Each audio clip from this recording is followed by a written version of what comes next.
Yan na po mga idol, oh. Tapos na po yung ginawa naming sample na upuan. Ayan po. Ito po yung mga botones, pinaglalagay na rin namin. Kompleto na po. Good morning po mga idol. Labaga. Flex ko lang sa inyo po itong gagawin kong ang nakalagay dito, high chair. Bali nasa drawing. Ayan po. Ito po mga idol, oh. Ibang klaseng upuan to eh. Ang nakalagay dito, high chair. Ayan po, high chair. Oh. Ito po, i-layout ko muna po ito dito sa plywood. Ito pong napapatungan ito yung plywood. I-layout ko muna para makuha ko yung full size niya. Susundan ko na lang po yung drawing dito. May mga drawing naman dito. May mga sukat. Yun po yung susundan ko dyan. Ipo-full size ko dito sa plywood na ito para turble na yung sukat niya. So mamaya po papakita ko sa inyo mga idol.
Nagamit po ako mga idol ng talim ng router bit na Otso.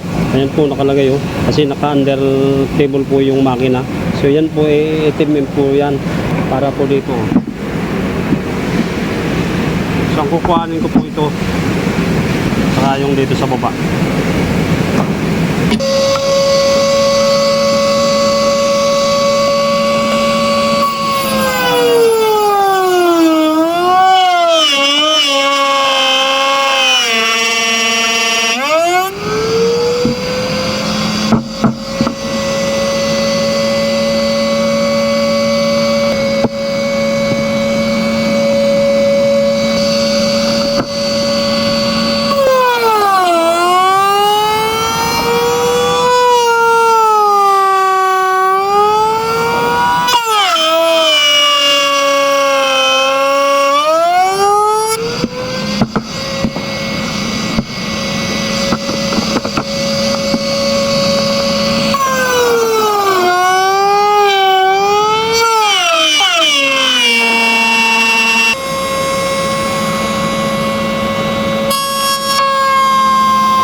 Ito mga idol, maganda po itong piyesa sa ano, upuan o kaya table yung ditanggal.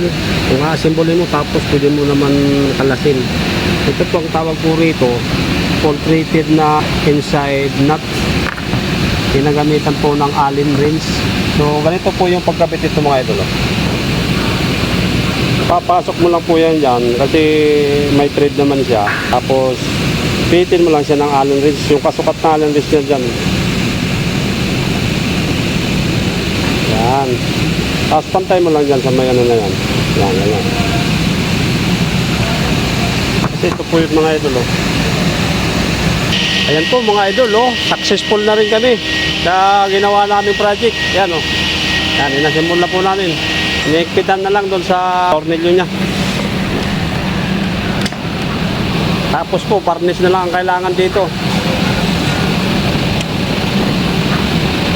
Ito pong high chair na ito, mga idol. Ito po yata yung upuan ng mga bata.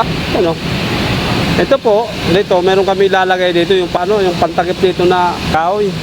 Ito po mga idol, mapakita ko sa inyo.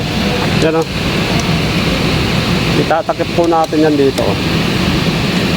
Yan na po mga idol, tapos na po yung ginawa naming sample na upuan. Ayan po. Ito po yung mga botones, pinaglalagay na rin namin. Kompleto na po. Natural lang na kulay. Sanding sealer, tapos konting kulay, ayos na. So yan po mga idol, marami pong salamat mga idol. Sana po magkaroon kayo ng idea dito sa mga ginagawa kong content. Sige po mga idol, salamat po. Kung nagustuhan nyo po, pakishare na lang po. Maraming pong salamat. Bye-bye.